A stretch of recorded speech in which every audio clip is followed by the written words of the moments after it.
Счастье, радость, улыбки и смех – все это можно увидеть здесь, на базе реабилитационного центра для детей и подростков. Здесь организована насыщенная развлекательная программа, в которой может поучаствовать каждый желающий. Данный центр функционирует уже 15 лет.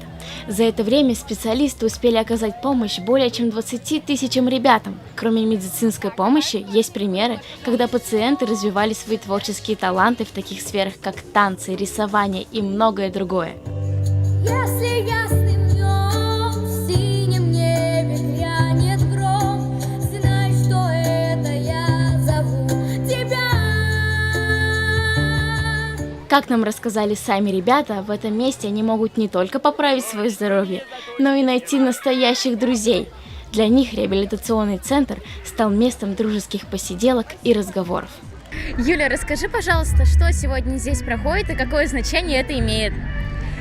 Сегодня проходит 15-летие реабилитационного центра в городе Уфа.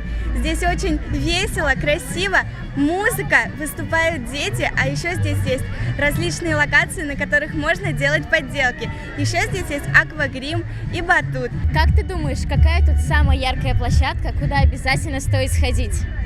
Как мне кажется, обязательно нужно сходить на аквагрим и сделать себе какой-нибудь необычный рисунок на лице. А еще обязательно подойдите к сцене и посмотрите на концерт, ведь дети очень стараются и дарят хорошее настроение всем, кто здесь находится.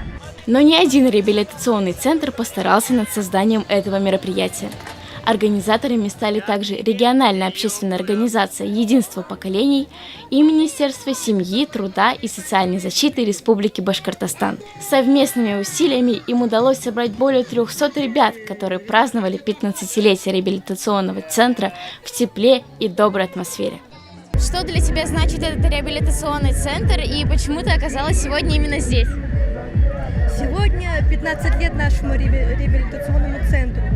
И это очень даже знаменательная дата, как мне кажется, потому что этот центр помогает нам подкрепить свое здоровье, развиться нам творчески. Из этого центра я занималась танцами, я занимала призовые места и очень даже успешно, и мне говорят, продолжай танцевать, и я подумываю не останавливаться. Здоровье нам тут тоже подтягивают очень даже хорошо, потому что это не всегда получается. Кто-то вообще даже не может выйти из дома. Нам очень даже повезло, то, что мы можем выйти из дома, оказаться на этом ярком празднике. По твоему мнению, зачем такие праздники нужны? Такие праздники нужны для того, чтобы общаться друг с другом, таким детям, как мы. Потому что большинство таких, как мы, они не могут общаться со своими сверстниками. И очень даже жаль, что они не могут этого сделать. А ты можешь пообщаться, повеселиться, заняться разными делами и мастер-классами на таких праздниках. Это очень весело. Занятие здесь нашлось для каждого маленького гостя.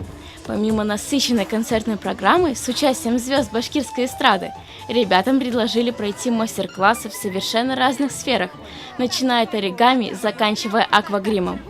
И без интерактивных площадок не обошлось. Ребята смогли насладиться красочным шоу мыльных пузырей и пообщаться со зверюшками из контактного зоопарка. Проведенное здесь время еще раз доказывает, что частичка радости и доброты может проникнуть всегда и везде.